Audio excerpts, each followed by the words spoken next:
All right, so we're diving into chapter 34 of the Daguerreotype.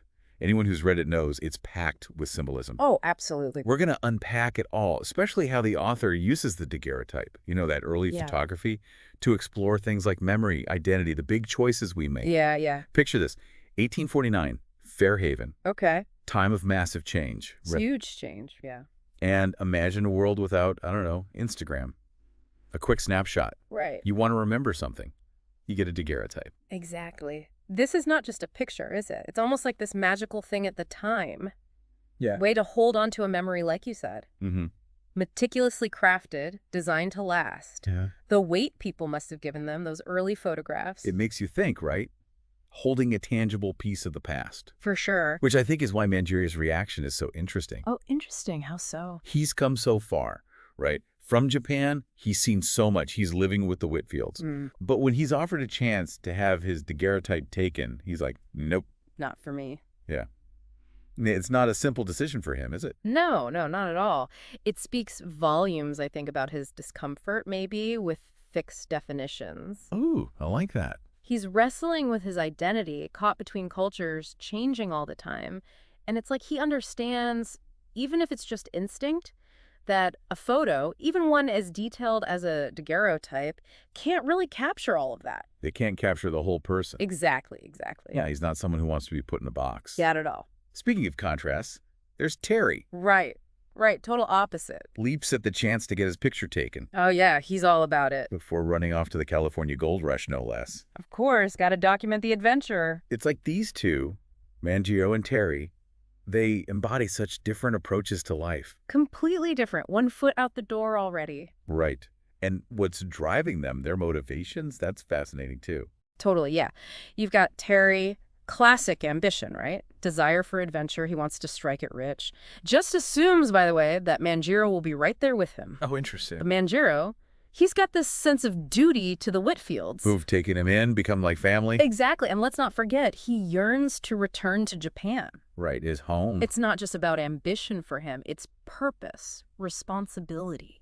And isn't it interesting how the author uses that blurry daguerreotype of Terry? Oh, yeah, good point. Like a visual metaphor, all that restless energy. You can practically see him vibrating out of the picture. Right, which brings us to the Whitfields. Ah, yes. They're more than just friendly faces offering a room. Oh, absolutely. Stability, family, especially Mrs. Whitfield. And we can't forget they've lost a son. Right. Makes her connection to Manjiro even more powerful. He feels a responsibility towards him, almost like a surrogate son, you could say. And that just adds another layer to his conflict, doesn't it? Duty to the Whitfields, yearning for Japan, and then there's this gold rush, all these paths, all these potential futures. Quite a crossroads. And into all of this walks, well, maybe not walks, more like bursts onto the scene, the California gold rush. Right. Like, how could you ignore it? Exactly. Not just some historical event happening way off in the distance. It's like... Front and center. Yeah. This energy of opportunity, but also this real sense of risk, all at the same time. It's a powerful symbol, isn't it? Fortunes being made and dreams being chased, but also... like the ultimate gamble. Yeah, exactly. And for Manjiro, it takes on this whole other meaning. Oh, how so? Well, he needs money to get back to Japan, right? Ah, true. That is a slight problem for him. So this gold rush, it's not just some abstract idea anymore. It represents a way forward, like a potential answer. Right, but it's not going to be that simple for him. Of course not. This is Manjiro we're talking about. Exactly. It forces him to really think about his values, doesn't it? What matters most to him. Yeah, what's he going to prioritize? Exactly. Is it going to be his own ambition? Even if it means maybe, I don't know, turning his back on the Whitfields a little. Or is it that sense of duty and family he's found with them? It's a tough one. It is, and I think that's what makes this chapter 34, so interesting, Definitely.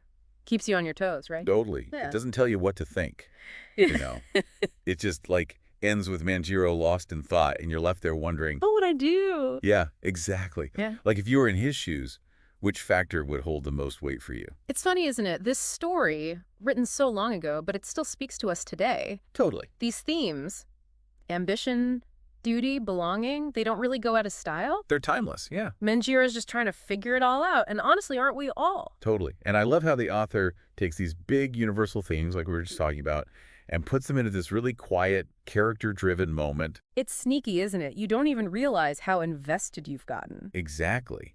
We're not just reading about history. We're right there with Manjiro, feeling what he's feeling. Totally, totally. And you know what ties it all back together? What's that? The daguerreotype. Oh, right. Full circle. This idea that we want to capture who we are in this one perfect moment. Yeah.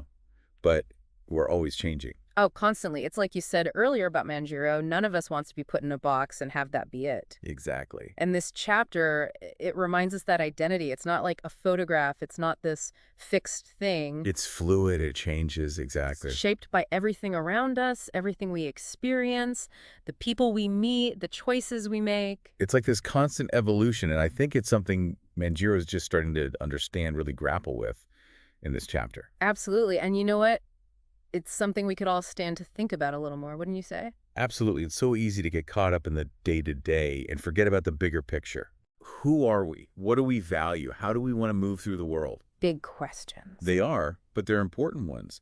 And this chapter, it brings them all up in such a subtle but powerful way. It's a good reminder that sometimes the most interesting journeys are the ones we take within ourselves. Trying to figure out who we are. Exactly. So chapter 34 leaves us with Manjiro at a crossroads. Doesn't it? Big time. Yeah, he's looking back at his past, at this blurry image of his friend Terry about to run off to the gold rush. And who knows what will happen to him. Right. And Manjiro has to decide, is that the path for me, or am I going to do something different? It's almost like the chapter itself is a kind of daguerreotype, isn't it? Oh, how so? Well, it's like it captures this one moment of decision in Manjiro's life. Okay, yeah, I see that. All the details, his relationships, what he wants, what he's afraid of, it's all right there on the page, frozen in time. And like you said before, it makes you really look at the details, For sure. to try to find the deeper meaning there. Because it's not just Manjiro's story, is it?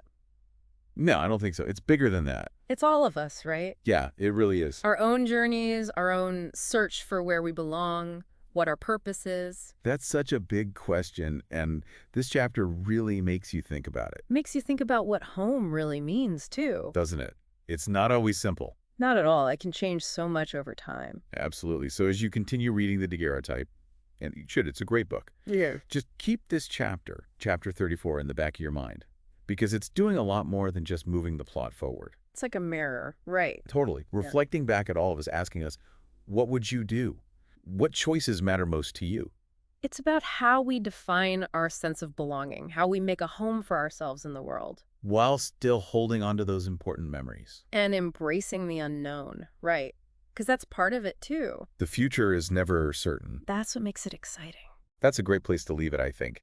This idea of embracing the unknown and remembering that our journeys are never really over, are they? I don't think so. We're always changing and growing. Just like Manjiro in chapter 34.